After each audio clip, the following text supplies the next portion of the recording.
People in the Middle Ages didn't use the word branding. It wasn't a concept they discussed in boardrooms or with marketing teams. But they lived it every day. They understood the core idea better than most of us do because for them it wasn't about selling a product. It was about survival, it was about identity, it was about trust. So what was it really?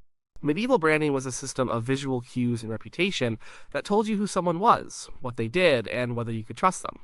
Think about their world. Most people couldn't read or write. You couldn't just Google a company's reviews or look up a person's credentials. Your world was small, and your information came from what you could see and what you heard. A person's name, their family's name, their town's name, these things meant everything. A good reputation was your most valuable asset. A bad one could ruin you. This wasn't an abstract idea. It was built into the fabric of society. You saw it everywhere. You saw it on the battlefield, where a knight's painted shield was the only thing that separated friend from foe in the chaos of a melee. You saw it in the town square, where a shop sign with a boot on it told you a cobbler worked there, even if you couldn't read the words. You saw it on a bale of wool at the docks, stamped with a merchant's strange little mark, a promise that the wool inside was from a particular region and of a certain quality. This system of signs and symbols was a language everyone understood. It cut across social classes. A peasant would recognize the coat of arms of his lord. A lord would recognize the mark of a skilled stonemason.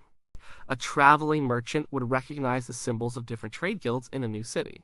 It was a way of navigating a world that was often confusing and dangerous. At its heart, this was all about making the invisible visible. You can't see quality. You can't see authority. You can't see lineage or skill. So they created symbols to represent those things. A coat of arms didn't just look nice, it was a visual statement of a family's history, power, and right to be there. A stonemason's mark chiseled into a cathedral block wasn't just a signature, it was a declaration of pride and a mark of accountability. If the stone failed, everyone knew who carved it. The stakes were incredibly high. Trust was the currency of the medieval world. If you were a merchant, your mark was your bond. If your mark was on a barrel of watered-down wine, you wouldn't just get a bad review, you might be kicked out of the merchant guild, effectively ending your career. If a knight fought dishonorably, he shamed his family's coat of arms, a stain that could last for generations. Reputation was a collective thing, held by families, by guilds, by entire towns. We can break it down into a few main areas. There was the branding of the elite, the nobles and knights, with their elaborate system of heraldry. This was all about power, land, and bloodlines. Then there was the branding of the craftsmen, the guilds, and artisans with their maker's marks. This was about skill, quality, and accountability. There was also the branding of commerce, the merchants, and their simple, practical marks that guaranteed the origin of goods. And finally, there were the biggest brands of all the towns, the kingdoms, and the church itself. Each had its own symbols, its own stories, and its own way of communicating its identity and authority to the world. So, when we talk about medieval branding, we're not talking about something shallow. We're not talking about logos designed to be catchy. We're talking about a rich, complex visual language that was essential for social order, for commerce, and for personal identity. It was a way of saying, this is who I am, this is what I stand for, and this is my promise to you. In a world without contracts signed in triplicate and instant background checks, these symbols were the glue that held society together. They were marks of identity in a world where identity meant everything. If you want to see medieval branding in its most famous and dramatic form, you have to look at the nobility. You have to look at heraldry. A coat of arms was so much more than a pretty picture on a shield. It was a knight's identity card, his family's resume, and his legal signature all rolled into one. In a world of steel helmets and clashing armies, it was everything. Imagine a battlefield. It's a terrifying mess of mud, smoke, and screaming men. Everyone is covered in armor. You can't see faces. How do you know who to fight? How does your commander know where his men are? You look for the banners and the shields. You look for the golden lions of England, or the blue field and golden lilies of France. You look for the black eagle, the red dragon, the silver wolf. These weren't decorations, they were vital tools of command and control. They were the difference between a disciplined army and a panicked mob. Following your lord's banner was your primary job. But heraldry's job didn't end when the fighting stopped. A coat of arms was a mark of ownership. A nobleman's arms would be carved over the gate of his castle, woven into his tapestries, stamped onto his wax seals, and even put on his dog's collar. It was a constant visual reminder of who was in charge. When you saw that symbol, you knew you were on his land, under his law. It was a non-verbal way of saying, this is mine. The system was surprisingly sophisticated. It was a real language, with its own grammar and vocabulary. The colors, or tinctures, had specific names and meanings. Red, or gules, often symbolized courage or military strength. Blue, or azure, meant truth and loyalty. The shapes and animals on the shield, called charges, also had meanings. A lion meant courage. A stag often symbolized purity or peace. An eagle suggested power and nobility. The way the shield was divided into sections could tell a story too. A man might combine his father's arms with his mother's arms to show his lineage, creating a new design that told the world exactly who he was and where he came from. This wasn't a free-for-all. You couldn't just invent a cool-looking coat of arms for yourself. Heraldry was serious business, and by the later Middle Ages, it was regulated by officials called heralds. Your arms had to be unique. Two families couldn't have the same design, because that would be like two people having the same signature today. Then it would cause total confusion. There were even courts of chivalry where disputes over who had the right to a certain coat of arms were settled. Men would literally go to court to argue over the right to use a specific symbol, because that symbol was directly tied to their identity, their property, and their honor. Let's think about how this worked in practice. A young nobleman didn't just inherit land and a title, he inherited a coat of arms. It was his birthright. From the moment he was born, that symbol was part of his identity. He would learn its history, the stories of the ancestors who carried it into battle. It connected him to his past and defined his place in the world. When he put on his armor and his painted shield, he wasn't just an individual warrior anymore. He was a representative of his entire family line. His actions, good or bad, reflected on that symbol. If he was brave, he brought honor to the family name. If he was a coward, he brought shame upon it. The brand was the family, and the family was the brand. This visual identity extended beyond the individual. It created a sense of belonging and loyalty. The retainers and soldiers of a great lord would often wear his colors or a badge with his primary symbol on it. This was called a livery. It marked them as his men. If you saw a group of soldiers wearing the silver star of the De Vere family, the Earls of Oxford, you knew exactly who they served and who was responsible for their actions. It was a uniform before uniforms were common. It built team spirit and made it clear who was on which side, not just in war, but in the often tense and political world of medieval life. The seal was another critical use of heraldry. In a largely illiterate society, a person's signature was a wax seal pressed with their ring. And what was on that ring? Their coat of arms. A legal document, a treaty, a land grant, none of it was official until it was sealed. The seal was the legally binding mark of authentication. The image of the arms in the wax was proof that the person had agreed to the document's terms. It was a physical manifestation of their word and their power. So, the coat of arms was far from being just a decorative element. It was a practical, powerful tool for identification, ownership, and legal authority. It was a story told in color and shape, a promise of loyalty, and a warning to enemies. It was the ultimate personal and family brand, a symbol that carried the weight of history, honor, and a person's entire place in the world. While the nobles were displaying their brands on shields and banners, a different kind of branding was happening in the bustling streets of medieval towns. This was the branding of the craftsman, the artisan, the maker. It wasn't about bloodlines or inherited glory. It was about something far more practical skill, quality, and accountability. The main players here were the guilds and the individual masters who belonged to them. The guilds were a huge part of medieval urban life. You can think of them as part trade union, part regulatory agency, and part social club. There were guilds for weavers, for goldsmiths, for bakers, for stonemasons, for almost every skilled trade imaginable. The guild had two main goals: to protect its members and to protect its reputation. And the way they did that was through a strict system of quality control. The brand of the London Weavers Guild, for example, had to mean something. It had to be a guarantee that a piece of cloth made by one of its members was of a certain standard. How did they enforce this? With a powerful little tool, the Maker's Mark. A Maker's Mark was a unique symbol that a qualified craftsman would put on his work. It was his signature. A stonemason would chisel his mark into the side of a block he had cut for a new cathedral.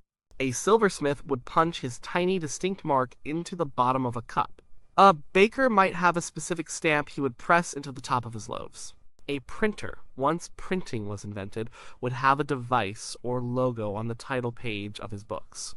These marks served several crucial purposes. First, they established accountability. Let's go back to that stonemason. The master builder of a cathedral had to manage hundreds of workers. If a wall started to crumble because of a poorly cut stone, the master builder could look at the marks on the stones and know exactly who was responsible. There was no hiding from your work. Your mark was your promise that you had done the job correctly, to the best of your ability, and according to the guild standards. This pressure to perform kept quality high across the board. Second, the mark was a sign of authenticity. It told the buyer that the product was legitimate. If you were buying a silver bowl, you would look for the hallmark. This wasn't just the maker's personal mark, it often included a town mark and a date letter, a complex system to guarantee the purity of the silver. It was a protection against fraud. You knew you were getting real silver, not a cheap imitation. This built trust between the consumer and the producer. People were willing to pay more for an object that bore the mark of a trusted master or a reputable guild. Third, it was a source of immense pride. A craftsman's mark was his name made visible. For a master who had spent years as an apprentice, then as a journeyman, finally earning the right to open his own shop and use his own mark was the culmination of his life's work. It was a statement. I made this. My skill is in this object. My reputation is attached to it. It was a deeply personal form of branding. While a knight inherited his coat of arms, a craftsman earned his mark through years of hard work and proven skill. You can still see these marks today if you know where to look. Visit an old European cathedral and look closely at the stonework, and you might find the simple geometric marks of the men who built it centuries ago. Go to a museum and look at the bottom of a piece of medieval silver, and you will see the tiny, intricate hallmarks that tell its story. These marks were not meant to be flashy. They were often small and discreet. Their power wasn't in their beauty, but in what they represented: a commitment to quality in a world that depended on it. The guild itself also acted as a larger brand. Just being a member of a certain guild was a mark of quality. To become a master, a craftsman had to produce a masterpiece, a piece of work that was judged by the other masters of the guild. If it was good enough, he was accepted. This rigorous process ensured that the guild's name remained a byword for excellence. So, when a merchant in another country bought a tapestry from the Weavers Guild of Bruges, he wasn't just buying from an individual weaver. He was buying into the entire reputation of the Bruges Guild, a reputation built over generations. This system created a virtuous circle. Individual craftsmen worked hard to protect their personal reputation, which in turn strengthened the brand of the guild. The strong guild brand gave customers confidence, which brought more business to the individual craftsman. It was a world away from the aristocratic branding of the nobles, but it was just as important. It was the foundation of the medieval economy, a system built not on advertising slogans, but on the simple, powerful promise of a job well done, a promise signed with a master's personal mark. Branding in the Middle Ages wasn't just for individuals like knights and craftsmen. Entire groups, towns, and even abstract ideas developed their own powerful identities. This was branding on a larger scale, and it was essential for trade, civic pride, and even spiritual life.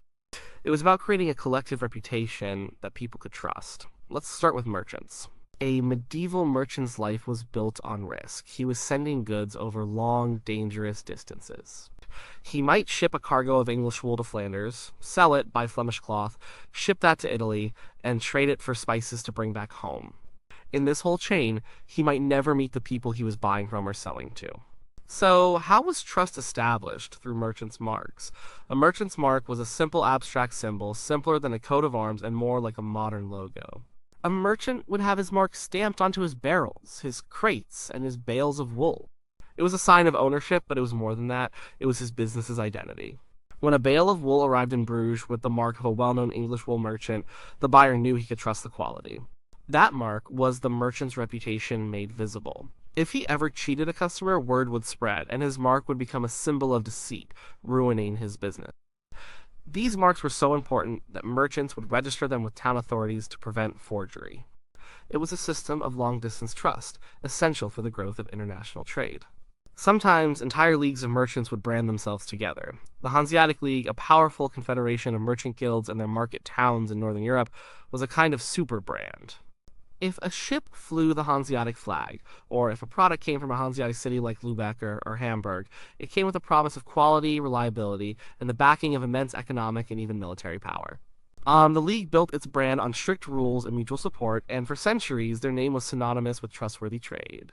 Towns and cities also had brands. They had their own coats of arms, which were displayed on city walls, on official documents, and on the liveries of the town guard. The symbol of the city was a huge source of civic pride. The line of St. Mark for Venice, the lily for Florence. These weren't just decorations. They represented the city's identity, its power, and its reputation. A city's brand was based on what it was known for. Sheffield was known for its knives. Champagne was known for its great trade fairs. Bologna was known for its university. This reputation attracted merchants, students, and skilled workers. A strong civic brand meant prosperity. And then there was one of the biggest industries of the Middle Ages: pilgrimage. A pilgrimage was a journey to a holy site, and these sites competed for pilgrims who brought a lot of money with them. Each shrine had its own unique brand, centered on a specific saint, and their relics. The ultimate pilgrimage destination was Jerusalem and the Holy Land, but closer to home, Rome, Santiago de Compostela in Spain, and Canterbury in England were major hubs. The branding for these sites was incredibly effective. Santiago de Compostela's brand was built around the Apostle St. James, whose symbol was the scallop shell. Pilgrims who made the long, arduous journey would bring back a scallop shell as proof they had been there. It was a souvenir, a badge of honor, and a holy object all in one. Wearing that shell told a very specific story about your piety and endurance. Canterbury's brand was Thomas Becket, the martyred archbishop. The cathedral sold small lead vials called ampullae, said to contain water mixed with a drop of the saint's blood. These were pilgrim badges, tangible pieces of the shrine's brand that people could take home with them. These badges were the medieval equivalent of a concert t-shirt or a tourist souvenir. They were mass-produced, relatively cheap, and instantly recognizable. A person wearing a pilgrim badge from a famous shrine was communicating something about themselves. They were showing off their piety, their ability to travel, and their connection to the power of that particular saint. The shrines, in turn, built their reputation on the stories of miracles that happened there. The more miracles, the more pilgrims. The more pilgrims, the more powerful the shrine's brand became. It was a powerful cycle of faith, storytelling, and economics. So, from the merchant's simple mark on a barrel to a city's proud coat of arms over its gates, to the scallop shell on a pilgrim's hat, medieval society was full of these collective brands. They worked in the same way as the personal brands of knights and craftsmen. They used visual symbols to communicate a story, to build trust, and to create a sense of identity and belonging. They were a way of making sense of the world and of helping people navigate their place within it. Of all the powerful brands in the Middle Ages, one stood above all others. It was more pervasive than any king's coat of arms, more trusted than any guild's mark, and more influential than any merchant's league. This was the brand of the Roman Catholic Church. It was, without a doubt, the most successful and comprehensive branding exercise of the entire era. The church's brand was built on a single, incredibly powerful idea: salvation. It offered a complete system for understanding the world, your place in it, and what would happen to you after you died. This was its core product, and its branding was designed to communicate this message with absolute authority and consistency across an entire continent. Its primary logo was the cross. Simple, instantly recognizable, and infinitely reproducible. You didn't need to be literate to understand it. You saw it everywhere, on top of churches, on the necklaces of priests, on the banners of crusading armies, and embroidered on the clothes of the faithful. The cross wasn't just a symbol, it was a constant visual reminder of the church's central story, the sacrifice of Christ, and its promise of redemption. It was the most effective logo in history.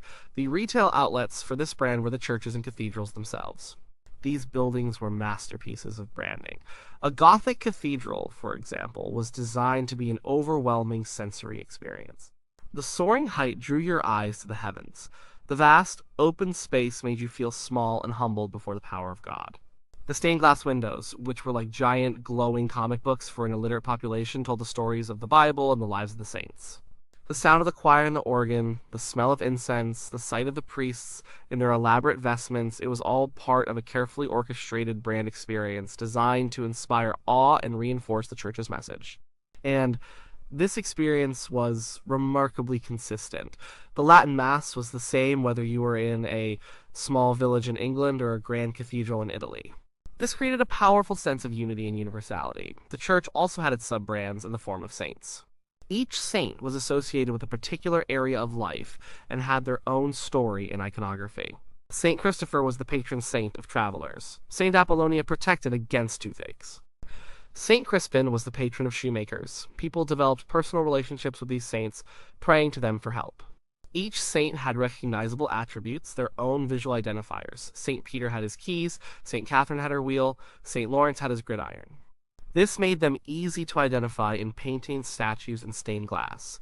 It was a way of making the vast abstract concept of the divine feel more personal and accessible.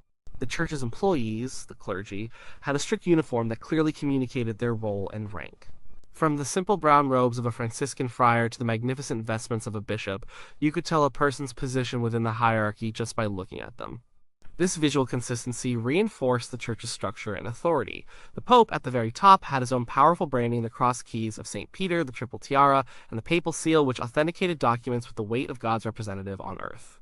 The church's brand promise was enforced through both belief and fear. The promise was heaven, eternal life, and forgiveness. The threat was excommunication and eternal damnation. This was a powerful motivator. The brand wasn't just offering a product, it was presenting itself as the only path to avoid ultimate disaster. This gave it an authority that no king or merchant could ever hope to match. Finally, the church controlled the narrative. For much of the Middle Ages, monasteries were the main centers of learning and book production. Monks copied manuscripts, wrote histories, and controlled the flow of information. They were, in a sense, the brand managers, ensuring the story stayed consistent. So when you look at the medieval church, you see all the elements of a modern global brand, but executed with a depth and totality we can barely imagine today. It had a universal logo, a consistent customer experience, a clear organizational hierarchy, a powerful core message, and an army of brand ambassadors. It wasn't just a part of people's lives, it shaped their entire reality, from the moment they were born and baptized to the moment they died and were given their last rites. It was the ultimate brand because it wasn't selling a product or a service, it was selling the meaning of life itself. And in the medieval world, that was a brand no one could afford to ignore.